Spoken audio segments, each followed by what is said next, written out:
നമസ്കാരം. സഹാരി റൈസ് പ്ലസിൻ്റെ മറ്റൊരു ക്ലാസ്സിലേക്ക് ഏവർക്കും സ്വാഗതം. ഫുഡ് സേഫ്റ്റി റെഗുലേഷൻസ് നമ്മൾ പഠിച്ചു വരികയാണ്. പല റെഗുലേഷൻസും 2017 റെഗുലേഷൻസ്, 2018 റെഗുലേഷൻസ് ഒക്കെ നമ്മൾ കണ്ടു.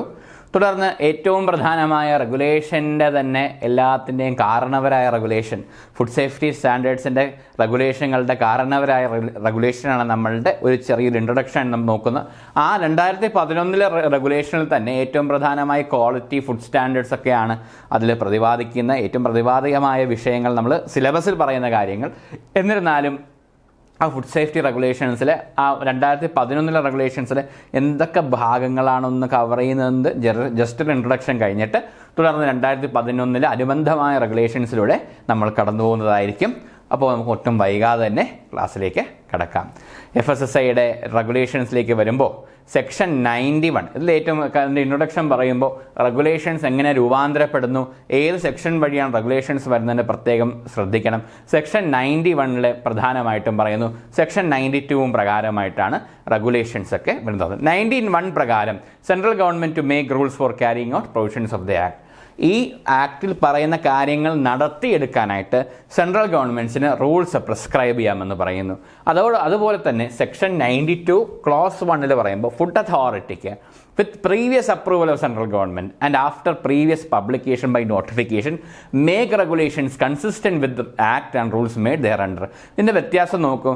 സെക്ഷൻ 91 പ്രകാരം സെൻട്രൽ ഗവൺമെൻറ്റിനാണ് പ്രധാനമായിട്ടും അധികാരമുള്ളത്. എന്തിനാണ്? റൂൾസ്, ഈ ആക്ടിൻ്റെ ബേസ് ചെയ്ത് ആക്ട് നടത്തിയെടുക്കാനായിട്ട് റൂൾസ് കൊണ്ടുവരുന്നത്.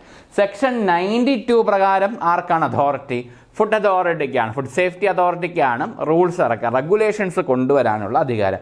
ഗവൺമെൻറ് റൂൾസും അതോറിറ്റി റെഗുലേഷൻസുമാണ് കൊണ്ടുവരുന്നത്. പ്രധാനമായ വിഷയം നമ്മൾ ആദ്യത്തെ റെഗുലേഷൻ്റെ ആദ്യമായി ഒരു ഇൻട്രൊഡക്ഷൻ കുറച്ച് പറഞ്ഞിട്ടുണ്ടായിരുന്നു. അതിനൊരു ഗഹനമായിട്ടൊരു കാര്യമാണ് ഇവിടെ ശ്രദ്ധിക്കേണ്ടത്. റെഗുലേഷൻസ് ഈ അതോറിറ്റി കൊണ്ടുവരണമെങ്കിൽ സെൻട്രൽ ഗവൺമെൻറ്റിൻ്റെ ഒരു പ്രീവിയസ് അപ്രൂവൽ ഉണ്ടായിരിക്കണം. മാത്രമല്ല ഏത് റെഗുലേഷനാണ് കൊണ്ടുവരേണ്ടത് അത് ആദ്യം ഒന്ന് പബ്ലിസൈസ് ചെയ്യും, അല്ലെങ്കിൽ പബ്ലിക്കേഷൻ നടത്തും. അതിൻ്റെ ഒരു പബ്ലിഷ് ചെയ്ത ശേഷം അതിൽ നിന്ന് പൊതുജനത്തിൽ നിന്നും അഭിപ്രായങ്ങൾക്ക് എടുത്ത ശേഷം മോഡിഫൈ ചെയ്ത് വീണ്ടും റെഗുലേഷൻസ് കൊണ്ടുവരുമ്പോൾ സെൻട്രൽ ഗവൺമെൻറ് അതിനെ അപ്രൂവ് ചെയ്ത് കഴിഞ്ഞാൽ മാത്രം ഇത് റെഗുലേഷനായിട്ട് കൊണ്ടുവരാനായിട്ട് സാധിക്കും. അത് സെക്ഷൻ 92 ക്ലോസ് 1. അപ്പോൾ സെക്ഷൻ 91 ബലത്തിലും സെക്ഷൻ 92 ബലത്തിലും സെക്ഷൻ 16 ബലത്തിലും സയൻറ്റിഫിക് കമ്മിറ്റിയുടെ ബലത്തിലൊക്കെയാണ് ഈ റെഗുലേഷൻസ് ഒക്കെ മുന്നോട്ട് വരുന്നത്.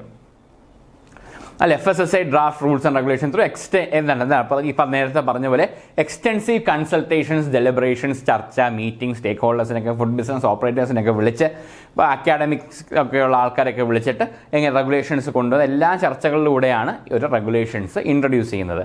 ആൻഡ് ഇതിൻ്റെ 2011 ഒരു final rules have been notified in the gazette of India on 5th May 2011 ഈ ഒരു final rules have been notified in the gazette of India. Regulations എന്ന് പറഞ്ഞിട്ട് FSSAI റെഗുലേഷൻ എന്ന ജനറൽ റെഗുലേഷൻ ഇറങ്ങുന്നത് 5th May 2011 വന്നത്. And the final regulations have been, നമുക്ക് final rules, food safety rules ഉണ്ട് 11, final regulation ഉണ്ട് വേറെ. And final regulation have been notified in the gazette of India on 1st August 2011. Final rules have been notified. Rules പറയുമ്പോൾ section 91, regulations means section 92, and final regulation have been notified in the gazette of India on 1st August 2011. ഈ regulations എവിടെ നിന്നാണ് വരുന്നത്? ഈ central government കൊണ്ടുവരുന്ന ആക്ടിൽ പറഞ്ഞ കാര്യങ്ങൾ നടത്തിയെടുക്കാനായിട്ടും central government കൊണ്ടുവരുന്ന റൂൾസ് അതിൽ പറഞ്ഞ കാര്യങ്ങൾ നടത്തിയെടുക്കാൻ വേണ്ടിയിട്ടുമാണ് ഈ റെഗുലേഷൻസ് വരുന്നത്, അല്ലേ? അപ്പം റൂൾസ് വരുന്നത്, ഫൈനൽ റൂൾസ് വരുന്നത് 5th May 2011 ഫൈനൽ റെഗുലേഷൻസ് ഇതിൻ്റെ ഭാഗമായിട്ട് ഇറങ്ങുന്നത്, ഗസറ്റിൽ പബ്ലിഷ് ചെയ്യുന്നത് 1st August 2011 വരുന്നത്. And salient features of FSS റൂൾസിലെ സാലന്റ് ഫീച്ചേഴ്സ് നോക്കാം. റൂൾസ് നമുക്ക് അങ്ങനെ പ്രിസ്ക്രൈബ് ചെയ്ത് പഠിക്കാനില്ല, എന്നിരുന്നാലും അതിൻ്റെ കുറച്ച് ജനറൽ ആയിട്ടുള്ള കാര്യങ്ങൾ നമ്മൾ അറിഞ്ഞിരിക്കണം. റൂൾസിൽ പറയുന്ന കാര്യങ്ങൾ അറിഞ്ഞിരിക്കണം. ഞാൻ ഈ പറയുന്നത് റൂൾസിലെ പ്രസക്തമായ ഭാഗമാണ്. ഈ റൂൾസ് പ്രകാരം ഇപ്പം നമ്മൾ ആക്ടിനകത്ത് ഈ designation officer, food safety commissioner, food safety officer, sampling procedures, എങ്ങനെയാണ് സാമ്പിൾ എടുക്കുന്നത്, ഈ കാര്യങ്ങൾ ഇവരൊക്കെ എന്താണ് എന്ന് ആക്ടിൽ കണ്ടു. ഈ ആക്ടിലെ ഈ പറയുന്നവരുടെ ക്വാളിഫിക്കേഷൻസ് എങ്ങനെയായിരിക്കണം, എങ്ങനെ പ്രവർത്തിക്കണം, എന്തൊക്കെയാണ് ചെയ്യുന്നത് എന്ന് പറയുന്നത് റൂൾസിലാണ്, റെഗുലേഷൻ അല്ല റൂൾസിലാണിത് പറയുന്നത്. Okay, functions of food analyst. Food അനാലിസ്റ്റിൻ്റെ പ്രധാനപ്പെട്ട ഫങ്ഷൻസ്, അനാലിസിസ് റിപ്പോർട്ട് എങ്ങനെയായിരിക്കണം എന്നൊക്കെ റൂൾസിൽ പ്രത്യേകിച്ച് പരാമർശിക്കുന്നു. Adjudication procedure, appeal, food safety appellate tribunal, special കോടതി. ഇതിനുവേണ്ടി സ്പെഷ്യൽ കോടതികളെ എസ്റ്റാബ്ലിഷ് ചെയ്യുമ്പോൾ അവരെങ്ങനെ പ്രവർത്തിക്കണം, ഏതൊക്കെ രീതിയിൽ പ്രവർത്തിക്കണം എന്നൊക്കെ ഈ റൂൾസിൽ, FSS റൂൾസിലാണ്, 5 May 2011 വന്ന റൂൾസിലാണ് ഇത് പ്രവർത്തിക്കുന്നത്. ഓക്കെ, ഫുഡ് സേഫ്റ്റി കമ്മീഷണർ ഉണ്ട്. ഇത് ഞാൻ നേരത്തെ പറഞ്ഞ designated officer, food safety officer, food analyst, adjudicating officer, food safety appellate tribunal, food safety appellate tribunal, ഇവരുടെയൊക്കെ പ്രവർത്തനങ്ങളൊക്കെ റൂൾസിൽ പറയുന്നു. ഏറ്റവും പ്രധാനമായിട്ടും ആക്ടിനകത്ത് പറയുന്ന ഈ പറയുന്ന അതോറിറ്റീസ് എങ്ങനെ പ്രവർത്തിക്കണമെന്ന് റൂൾസിലാണ് പ്രത്യേകിച്ച് എടുത്തു പറയുന്നത്. അപ്പോൾ അത് ഒന്ന് ശ്രദ്ധിക്കുക. ആക്ടിനകത്ത് തന്നെ എസെൻഷ്യൽ റൂൾസ് ആൻഡ് ആക്ട് എന്ന FSS act and other relevant provisions എന്ന് പറയുന്നുണ്ട്. ഇവരുടെയൊക്കെ പ്രവർത്തനങ്ങൾ ഏതിലാണ് പറയുന്നത് ചോദ്യം വരികയാണെങ്കിൽ FSS റൂൾസ് 2011 പറയുന്നുണ്ടെന്ന് പ്രത്യേകം നോട്ട് ചെയ്യുക. സ്പെഷ്യൽ കോടതി, നേരത്തെ പറഞ്ഞ സ്പെഷ്യൽ കോടതികളും ഇതിൻ്റെ ഭാഗമായിട്ട് വരുന്നു. ഇനി അപ്പം ഇത്രയുമാണല്ലോ ഏറ്റവും പ്രധാനപ്പെട്ട റൂൾസിനകത്ത് ഇവിടെ വരുന്ന കാര്യങ്ങളൊന്നും ജസ്റ്റ് ഒരു ഇൻട്രൊഡക്ഷൻ പോലെ പറഞ്ഞ് പോകാം എന്ന് വിചാരിച്ചു. അത് വേണമെങ്കിൽ ആ ആക്ടിനകത്ത് എങ്ങനെയാണ് ഇവരുടെ പ്രവർത്തനങ്ങൾ ഏതിലാണ് പ്രതിപാദിക്കുന്നതെന്ന് ചോദ്യം വന്നാൽ, പിന്നെ ഗസറ്റിൽ എങ്ങനെയാണ് വരുന്നത്, ഫസ്റ്റ് റെഗുലേഷൻ ഏതിലാണ് ആദ്യം വരുന്നത്, ഈ കാര്യങ്ങളൊക്കെ ചോദിച്ചാൽ ഇതിൽ നിങ്ങൾക്ക് റെഫർ ചെയ്ത് എഴുതാവുന്നതാണ്. ഇനി നമുക്ക് റെഗുലേഷനിലേക്ക് കടക്കാം. ഫുഡ് സേഫ്റ്റി സ്റ്റാൻഡേർഡ്സിൻ്റെ പാക്കേജിങ് ആൻഡ് ലേബലിംഗ് റെഗുലേഷൻസ് നമ്മുടെ ആക്ടിനകത്ത് പറയുന്നുണ്ട്, നമ്മുടെ സിലബസിൽ പറയുന്നുണ്ട്. 2011 ആക്ടിങ് റെഗുലേഷൻസ് 2011. ദീസ് റെഗുലേഷൻസ് എന്തിനാണ്? പാക്കേജിങ് ആൻഡ് ലേബലിംഗ് എന്ന് പറയുമ്പോൾ തന്നെ റെഗുലേഷൻ്റെ ഉദ്ദേശം അതിൽ തന്നെ പറയുന്നുണ്ട്. എങ്ങനെയാണ് അതിൻ്റെ ലേബലിംഗ് നടത്തേണ്ടത്, എങ്ങനെയാണ് പാക്കേജിങ്, പാർക്കിംഗ് ഒക്കെ എങ്ങനെ ആയിരിക്കണമെന്ന് പറയുന്നു. അതെ, objective provide four general packaging requirements including material or metals used and for packaging requirements for specific food products. എന്താണ് മെറ്റൽസ് എന്തൊക്കെ ഉപയോഗിക്കുന്നത്, അല്ലെ മെറ്റീരിയൽ എന്ത് മെറ്റീരിയൽ ഉപയോഗിച്ചാണ് പാക്കേജിങ് നടത്തുന്നത്, എന്തൊക്കെ മെറ്റീരിയൽ ഉപയോഗിക്കാം, എന്ത് ഉപയോഗിച്ചുകൂടാ, അങ്ങനെ പാക്ക് ചെയ്യുമ്പോൾ എന്തൊക്കെ റിക്വയർമെൻറ്റ്സ് നോക്കണം, സ്പെസിഫിക് ഫുഡ് പ്രോഡക്ട്സ് എങ്ങനെ പാക്ക് ചെയ്യണം, എങ്ങനെ ലേബൽ ചെയ്യണം, ഈ കാര്യങ്ങളൊക്കെ ഈ 2011 റെഗുലേഷനിൽ പറയുന്നു. ആൻഡ് റെഗുലേഷൻ പ്രോഹിബിറ്റ് മാത്രമല്ല, ഇതെന്ത് ചെയ്യുന്നു, ഈ പറയുന്ന രീതിയിൽ മാർക്ക് ചെയ്യാത്തതോ ലേബൽ ചെയ്യാത്തതോ പാക്കേജിങ് കണ്ടീഷൻസ് ഒന്നും ഫോളോ ചെയ്യാത്ത ഒരു രീതിയിലുള്ള ഫുഡ് പാർട്ടിക്കിൾസിൻ്റെ മാനുഫാക്ചറോ distribution, sale, exposition for sale, dispatch or delivery to any agent or broker, ഈ പറഞ്ഞ കാര്യങ്ങളൊക്കെ പ്രൊഹിബിറ്റ് ചെയ്യുകയാണ്. അപ്പം പറഞ്ഞ രീതിയിൽ റെഗുലേഷൻസ് അനുസരിച്ച് ഇതൊന്നും ചെയ്യാത്ത രീതിയിലുള്ള ഒരു രീതിയിലുള്ള പ്രോഡക്റ്റിൻ്റെ സെയിലും മാനുഫാക്ചറും എക്സ്പോർട്ടും ഒന്നും സമ്മതിക്കുകയില്ല എന്ന് റെഗുലേഷനിൽ പ്രത്യേകമായിട്ട് എടുത്ത് പറയുന്നു. ഇത് നിലവിൽ വന്നത്, ഈ റെഗുലേഷൻസ് നിലവിൽ വന്നത് 5 August 2011 ഈ റെഗുലേഷൻ നിലവിൽ വന്നത്. 5 August 2011 ഇത് നിലവിൽ വരുന്നത്. 5 August 2011 ഈ regulation, packing and labelling regulation നിലവിൽ വരുന്നത്.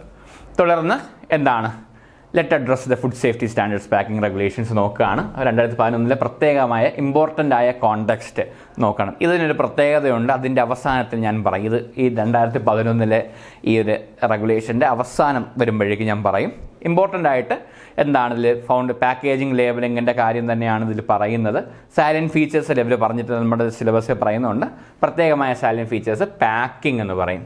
പാക്കേജിങ് വരുമ്പോൾ നൗ പ്രൈമർലി ഗവേൺ വിത്ത് ഫുഡ് സേഫ്റ്റി സ്റ്റാൻഡേർഡ്സ് റെഗുലേഷൻ 2018 ഇപ്പോഴത്തെ പാക്കേജിങ് റെഗുലേഷൻ നടക്കുന്നത്. പഴയതിൽ പറയുന്നുണ്ട് ഈ 2011 റെഗുലേഷൻ ഇപ്പോൾ ഇല്ല, റിപ്പീൽ ചെയ്തു. ഈ 2011 പാക്കേജിങ് ആൻഡ് ലേബലിംഗ് എന്ന് പറയുന്ന റെഗുലേഷൻ 2018 പാക്കേജിങ് റെഗുലേഷനായിട്ടും 2020 ലേബലിംഗ് റെഗുലേഷനുമായിട്ടും രണ്ടായിട്ടാണ് ഇപ്പോൾ ഇറങ്ങിയിരിക്കുന്നത്. 2011 റെഗുലേഷൻ ഇപ്പോൾ നിലവിലില്ല എന്ന് വേണം പറയാൻ. സിലബസിൽ പറയുന്നത് കൊണ്ട് നമ്മളത് തൊട്ടുപോയേ പറ്റുള്ളൂ. അപ്പോൾ ലേബലിംഗ് ഒക്കെ ഞാൻ പറഞ്ഞ പോലെ ഇപ്പോൾ ലേബലിംഗ് പറയപ്പെടുന്നത് labelling and display regulation 2020.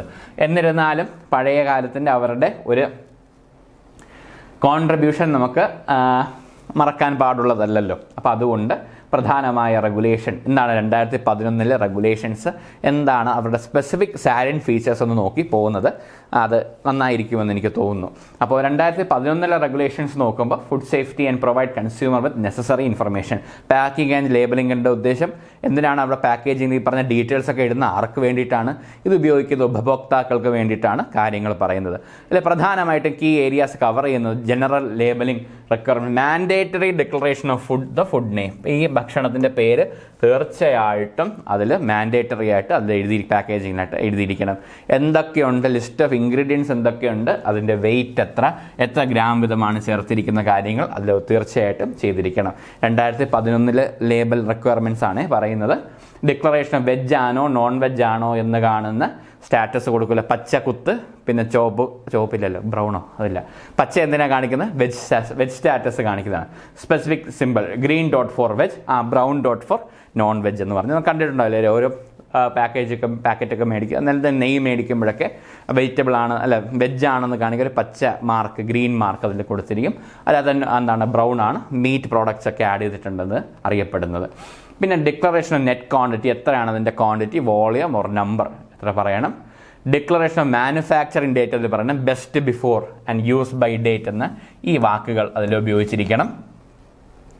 Name and address of the manufacturer, packager, import, ആരാണോ നിർമ്മിക്കുന്നത്, ആരാണോ ഇറക്കുമതി ചെയ്തത്, ആരാണോ പാക്ക് ചെയ്തത്, അവരുടെ ഡീറ്റെയിൽസ് നെയിം ആൻഡ് അഡ്രസ്സ് കൊടുത്തിരിക്കണം. Lot code, batch identification number, ഈ പറയുന്ന കാര്യങ്ങൾ അതിലുണ്ടായിരിക്കണം.